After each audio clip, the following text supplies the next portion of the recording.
Hello everyone, आज की class में आपका स्वागत है। आज हम वर्चुअल क्लासरूम, प्रीवियस क्लास में हमने बताया भी था कि हम नेक्स्ट क्लास में वर्चुअल क्लासरूम के बारे में बात करेंगे, जिसको हिंदी में कहते हैं अवास्तविक कक्षाएं, अवास्तविक कक्षा। ठीक है, क्या होती है ये, इसके बारे में बात करते हैं। कक्षा, कक्ष कह सकते हो आप, क्लासरूम। ठीक है, इसके बारे में बात करते हैं। चलिए, ये कहाँ से आया है, किस तरीके से इसमें इतने चेंजेस आए एजुकेशन सिस्टम में, उस पर बात करते हैं। Along with the uninterrupted stream of the time when everything changes, regime changes, throne changes, people belief changes, concept custom changes, culture civilization change, then how could be education remain untouched by it? हम अपने यहाँ पर हम कह सकते हैं कि हमारे लोगों के कस्टम चेंज हुए, कल्चर चेंज हुआ है, बहुत सारे इसमें चेंजेस आए हैं, सिविलाइजेशन चेंज हुआ है, तो हमारा एजुकेशन सिस्टम अनटच कैसे रह सकता है? तो उसमें भी खूब सारे चेंजेस हुए हैं। The nature of schooling also change continuously. हमारा जो स्कूलिंग का जो नेचर है, स्कूलिंग का स्वरूप है, जो कंटिन्यूसली निरंतर बदलता गया। The spiritual centered education of Gurukul era has reached to the modern era by the crossing many stages of medieval period, British period, postmodern era। यानी कि हमारा जो प्राचीन समय में जो गुरुकुल वाली शिक्षा थी, उससे लगाकर हम अपनी मॉडर्न इरा में कैसे आए, उसमें कौन कौन से स्टेज थे? Medieval period, British period, most modern era. ठीक है, many efforts are being made for its development, improvement through various education commission, committees, educational policy, educational board and amendment passed in the parliament. Clear है यहाँ पर? तो अब हम बात करते हैं कि वर्चुअल क्लासरूम का बेसिक मीनिंग क्या होता है एग्जैक्ट, और किस तरीके से हम, ये देखिए इसी के आगे हमने कंटिन्यू किया है इसी को। To provide equal right to education to all the childrens of every class and level of universalisation of primary education was done by the providing free and compulsory education. Efforts we are made to increase the literacy rate by running many education movement like Sarva Shiksha Abhiyan and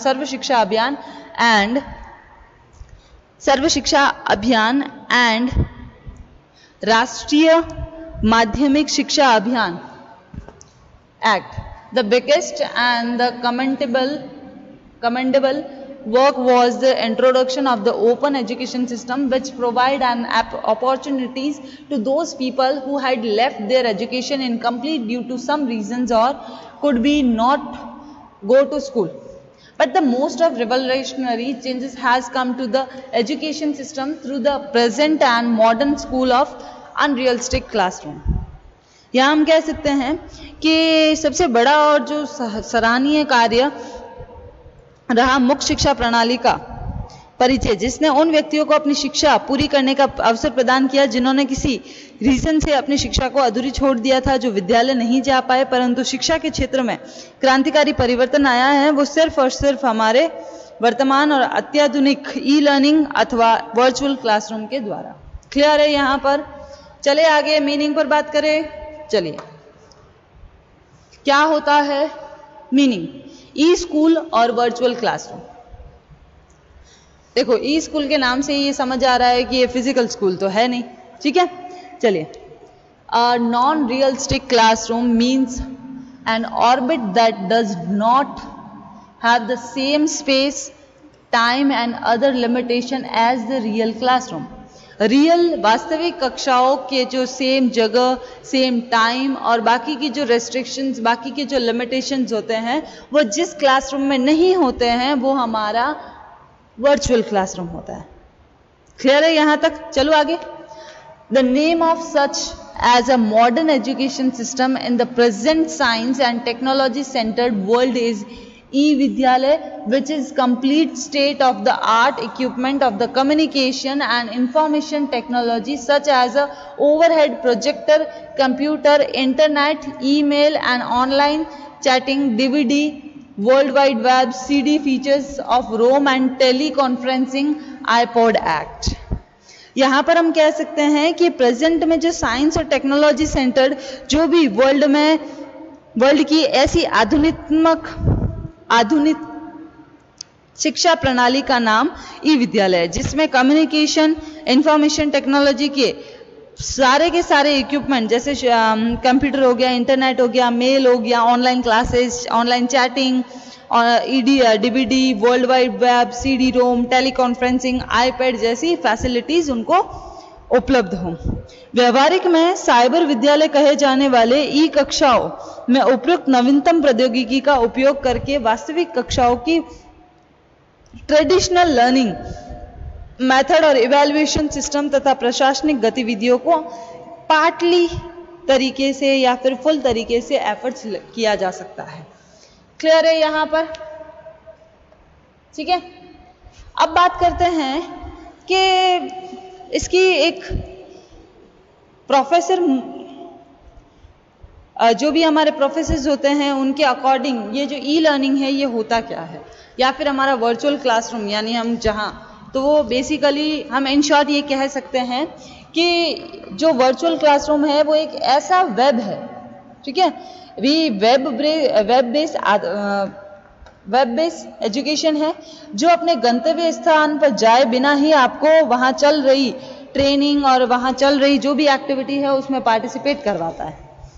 ठीक है, आप वहाँ जहाँ पर आप अपने destination पर बैठे हो वहाँ पर आप अपना लेक्चर सुन सकते हो और लैब का एक्सपेरिमेंटल जो भी काम है उसका पार्ट बन सकते हो, क्वेश्चन पूछ सकते हो और उसके बदले में आपको सॉल्यूशन भी मिलेगा।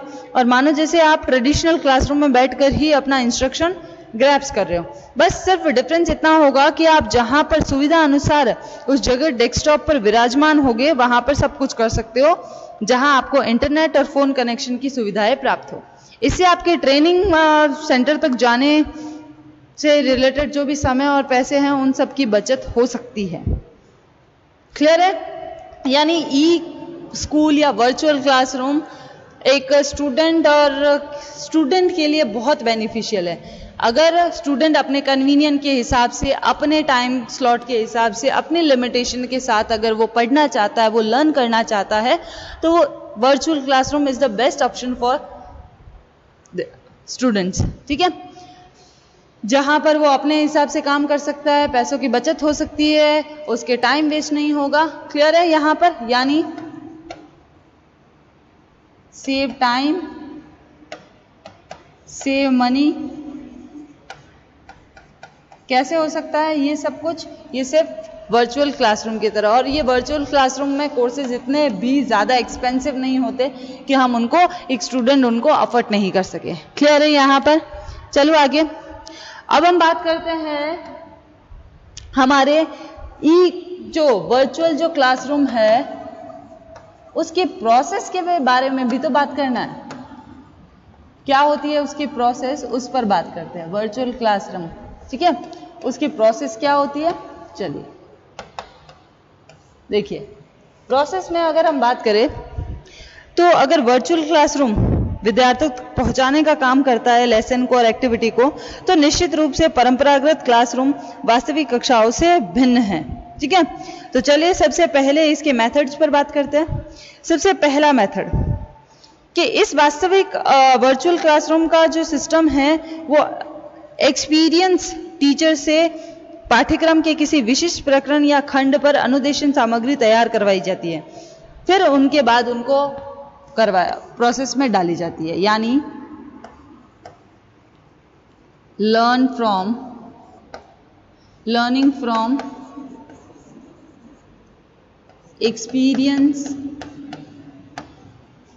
एक्सपीरियंस टीचर,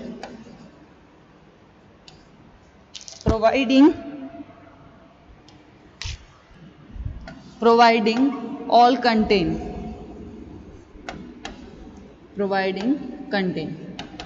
ठीक है। सबसे पहले वो कंटेंट प्रोवाइड करते हैं, उसके बाद विद्यार्थी तक आवश्यक जो मटेरियल है उसको पहुंचाने का उद्देश्य उस विकसित अध्ययन सामग्री को उस वर्चुअल क्लासरूम की साइट पर अपलोड करना। ठीक है, कंटेंट मिल गया आपको, अपलोडेड ऑन वेबसाइट, जहां से स्टूडेंट या लर्नर लर्न कर सकता है। ठीक है, फिर आता है आपका वेबसाइट पर अपलोड कर सकता है ताकि वो वहाँ से इजीली अपनी चीज़ों को, अपने जो कंटेंट है उसको पढ़ सकता है। क्लियर है यहाँ पर? ठीक है। फिर आता है आपका कि एक और मेथड है कि जो हमारा लेसन होता है, जो हमारे कोर्सेज कंटेंट हैं, उनकी हम सीडी या डीवीडी में कन्वर्ट करके स्टूडेंट को प्रोवाइड करवा दें, यानी कंटेंट कन्वर्ट इनटू सीडी या डीवीडी, इस फॉर्म में करके हम क्या कर सकते हैं, डिस्ट्रीब्यूट कर सकते हैं अपने स्टूडेंट को, अपने लर्नर को। ठीक है, क्लियर है यहाँ पर? चलो नेक्स्ट। फिर देखिए नेक्स्ट क्या कहता है। नेक्स्ट हमारा जो है वो ये है कि परंतु केवल सामग्री या पाठ्यक्रम या आवश्यक लर्निंग निर्देश देना ही पर्याप्त नहीं है। विद्यार्थियों को अध्ययन करते समय अनेक समस्याएं आ सकती है, उनके मन में बहुत सारे डाउट्स हो सकते हैं, तो आप उनको डाउट्स को सॉल्व करने के लिए क्या प्रोवाइड करवा सकते हो, ऑनलाइन चैटिंग। ठीक है, ऑनलाइन चैटिंग प्रोवाइड करवा सकते हो, ऑडियो वीडियो कॉन्फ्रेंसिंग वो हो सकती है। ठीक है, तो इसके जरिए क्या कर सकता है कोई भी स्टूडेंट, उसकी जितने भी प्रॉब्लम्स होंगी, प्रॉब्लम सॉल्विंग, ठीक है, सारी जो प्रॉब्लम होगी वो एक तरह की ये प्रॉब्लम सॉल्विंग क्लास हो सकती है। ठीक है, फिर आता है आपका नेक्स्ट ये कहता है कि विद्यार्थियों तक केवल अध्यापक की सामग्री पहुंचा देना पर्याप्त नहीं है, उनको एवेल्युएट और रीइंफोर्समेंट भी प्रोवाइड करना है, उनको प्रैक्टिस करवानी है, उनको रिवीजन करवाना है, उनको प्रोजेक्ट देना है, उनको लेसन देना भी जरूरी होता है। तो इसके लिए उनको ईमेल या ई फाइल के जरिए वो क्या कर सकते हैं, अपने जो भी, जैसे ईमेल भेज दो उनको अगर कोई भी काम है तो, या फिर ई फाइल ट्रांसफर कर दो। अगर स्टूडेंट को हमने ऑडियो वीडियो कॉन्फ्रेंसिंग के जरिए प्रॉब्लम सॉल्व कर दी है, जब वो प्रेजेंट करेगा तब हमें ये उनको रीइंफोर्समेंट करवाना है, उनको रिवीजन करवाना है, तो ये सारी चीजें हम किससे करवा सकते हैं, अपने मेल से, अपने ई फाइल से। क्लियर है यहाँ पर? जब तक हम इनको एनालाइज नहीं करेंगे तब तक हमारा लर्न करवाया हुआ किसी भी पर्पज से कंप्लीट नहीं होता कि हमने कंप्लीट लर्निंग करवाई है। क्लियर है यहाँ पर? फिर बात करते हैं हम हमारे लास्ट प्रोसेस की, कि अब हमने कंटेंट भी दे दिया है, हमने फाइल भी ट्रांसफर कर दी है, उसके बाद कि यह व्यवस्था विद्यार्थियों के समय महत्व को समझते हुए सभी रजिस्टर्ड विद्यार्थियों को अन्य एडमिनिस्ट्रेटिव या मैनेजमेंट सुविधा देने की भी व्यवस्था है, यथा ऑनलाइन प्रवेश देकर उनको रजिस्टर्ड कराना, उपलब्ध पाठ्यक्रम या अनुदेशनात्मक कार्यक्रमों की जानकारी देना, उन्हें ग्रेडिंग, उनका पूरा कोर्स, यानी सबसे लास्ट में अगर ऑनलाइन कोर्स ले रहे हो आप तो ग्रेडिंग इंपॉर्टेंट है कि कोर्स कंप्लीट होने के बाद आपने लर्न कितना किया है वो आपके ग्रेडिंग से पता चलेगा।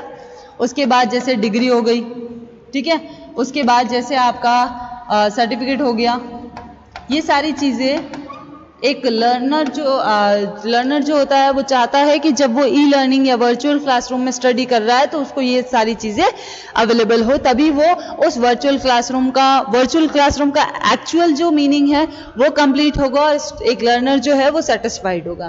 क्लियर है यहाँ पर? ये थी हमारी वर्चुअल क्लासरूम की प्रोसेस कि किस तरीके से वर्चुअल क्लासरूम में काम को या फिर हमारे जो एजुकेशन को है उसको कंप्लीट किया जाता है।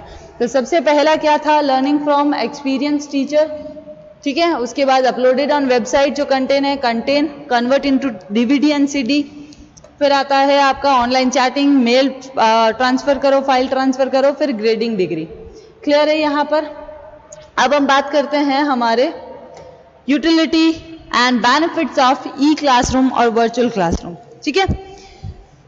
सबसे पहले कि इसके क्या बेनिफिट्स है उसके बारे में बात करते हैं। In this system, the learner don't have to be bound by the constraint of time and space. Time and space से किसी भी तरह से बाउंडेशन नहीं है. They can voluntary take advantage of the study at any time, कभी भी हो, किसी भी समय, कहीं पर भी, किसी भी प्लेस पर कन्वीनियंट के हिसाब से ले सकते हैं. Therefore, the employee serving by this method or business can also benefit. ये हमारा बिजनेस के लिए भी हो सकता है, ठीक है. जैसे बिजनेस के लिए भी एक इसी तरह से इस विधि में, जैसे वर्क फ्रॉम होम देते हैं ना, तो वर्क फ्रॉम होम में आप अपने कहीं पर भी बैठकर अपने काम को कंप्लीट कर सकते हो, किसी भी टाइम और स्पेस की कोई रिक्वायरमेंट नहीं होती है. तो सबसे पहला बेनिफिट समझ आया आपको. सेकेंड पर बात करते हैं. This system facilitate the learner to learn at his own pace provided, यानी कि यह प्रणाली शिक्षार्थियों को अपनी गति के अनुसार सीखने की सुविधा प्रदान करती है, ठीक है. फिर आता है this method is committed to provide instruction to the student at any time. For this reason businessman and those working in any office can also get instruction through it on their holidays, on Sunday, even at night after the 10 hour.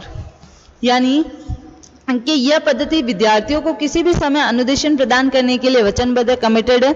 इसी कारण जो businessman है या office में काम करने वाले लोग अपनी छुट्टी या रविवार के दिन, यहाँ तक कि ऑफिस टाइम खत्म होने के बाद वो शाम को भी कोई भी इंस्ट्रक्शन मिल सकता है और वो उसको कंप्लीट करेंगे. क्लियर है यहाँ पर. फिर फोर्थ क्या कहता है. As already mention above in this study system, study material related to the course is prepared from subject expert and experienced teacher. अभी मैंने लास्ट में भी यही बताया है इसके वर्चुअल क्लासरूम के प्रोसेस में भी, कि ये जो सब्जेक्ट, जो भी कंटेंट आपको वर्चुअली आपको प्रोवाइड किया जा रहा है ऑनलाइन, तो वो सारे कोर्सेज के जो कंटेंट होते हैं वो आपके सब्जेक्ट एक्सपर्ट के और एक्सपीरियंस टीचर से होते हैं. इसका मतलब जो आपका कंटेंट है वो एक्यूरेसी के लेवल पर टॉप पर रहता है. क्लियर है यहाँ पर. समझ आए आपको बेनिफिट्स, ठीक है. अब हमने बेनिफिट्स देखे हैं तो इसके ड्रॉबैक्स तो बनते हैं, ठीक है. ड्रॉबैक्स के बारे में बात करते हैं.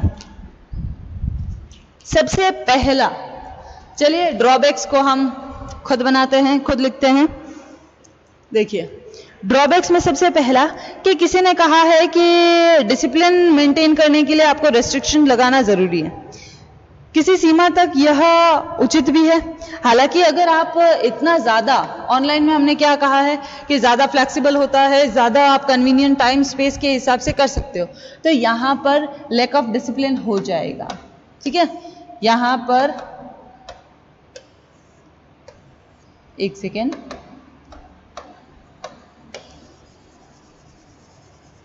होल्ड करना.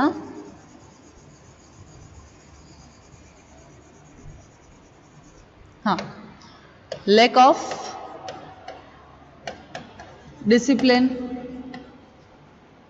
जब तक हम बात करते हैं कि हमारे ट्रेडिशनल क्लासरूम की, वहाँ पर हम अपने डिसिप्लिन को मेंटेन करके रखते हैं, क्योंकि हमारे पास टाइम और स्पेस एज इट इज़ होता है जैसा कि हमने प्रोवाइड किया है. जबकि ऑनलाइन में हर बच्चे का, हर लर्नर का टाइम और जो भी उसका एजुकेशन, जो भी उसका स्पेस होता है वो अलग अलग होता है. इस वजह से वहाँ पर इतना डिसिप्लिन मेंटेन नहीं कर सकते. क्लियर है यहाँ पर. फिर है आपका कि इस सिस्टम में जो सब्जेक्ट एक्सपर्ट है उसका समुचित रूप से सक्षम नहीं होते हैं, यानी कि वो अपनी जो कंटेंट होता है, कंटेंट को मतलब कंटिन्यूसली नहीं, और डाउटफुल उनका ज़्यादा हो जाता है और उन पर स्ट्रेस भी ज़्यादा होने लगता है. यानी जो एक्सपर्ट्स होते हैं, एक्सपर्ट्स इन स्ट्रेस, ठीक है. हमारे जो एक्सपर्ट्स होते हैं वो स्ट्रेस इन पर बढ़ जाता है, प्रेशर आ जाता है, फोर्स आता है कि आपको इस तरीके से कंटेंट प्रोवाइड करवाना है. क्लियर है यहाँ पर. फिर है कि भले ही कुछ पक्षों में ये कहा जाए कि ये सिस्टम बहुत फ्लेक्सिबल है, परंतु अगर हम एजुकेशन पुराने वाले सिस्टम, ट्रेडिशनल मेथड की बात करें, तो वो चीज़ें वर्चुअल क्लासरूम में पॉसिबल ही नहीं है. जैसे वर्चुअल क्लासरूम, ट्रेडिशनल क्लासरूम में हम जो लिविंग एक्सपीरियंस है, जो हमारे टीचिंग है, जो हमारे इंटरेक्शन होता है जैसे स्टूडेंट के बीच में, वो वहाँ पर, और जो रिलेशन मेंटेन होते हैं वो वहाँ ही वर्चुअल क्लासरूम में नहीं हो पाते हैं. यानी कि आपके lack of relation and participation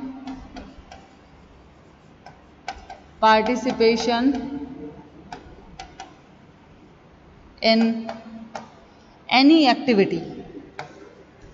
other activity which is mandatory for a student, for a learner. Clear है यहाँ पर? ठीक है। फिर नेक्स्ट देखिए कि ट्रेडिशनल, अगर हम ट्रेडिशनल में बात करें तो हम अपने डेवलपमेंट पर, हम अपने मॉरल, हम अपने स्पिरिचुअल, हम उनको एथिक्स सिखा सकते हैं, जबकि यहाँ पर वो चीज़ें पॉसिबल ही नहीं हैं। लैक ऑफ मॉरल वैल्यू, यहाँ पर हम उनको एथिक्स नहीं सिखा सकते, हम उनको मॉरलिटी नहीं बता सकते, जबकि ट्रेडिशनल में ये सारी चीज़ें बहुत अच्छे से कंडक्ट हो सकती हैं। क्लियर है यहाँ पर? तो ये थे हमारे इसके ड्रॉबैक्स। तो हमारा जो वर्चुअल क्लासरूम है वो यहीं पर ख़त्म होता है। आज हमारा जो टॉपिक था वो था वर्चुअल क्लासरूम, ठीक है। उसके बारे में सबसे पहले तो हमने थोड़ा सा हिस्ट्री देखा, ठीक है, कि कैसे कैसे पहले से ये चेंजेस हुए। उसके बाद हमने इसका क्लासरूम का मीनिंग देखा, देन उसके बाद इसकी प्रोसेस देखी, उसके बाद हमने इसके यूटिलिटीज़ यानी एडवांटेजेस देखे, बेनिफिट्स, और उसके बाद हमने ड्रॉबैक्स के बारे में बात की। क्लियर है यहाँ पर? तो आज की क्लास हम यहीं ख़त्म करते हैं। Thank you.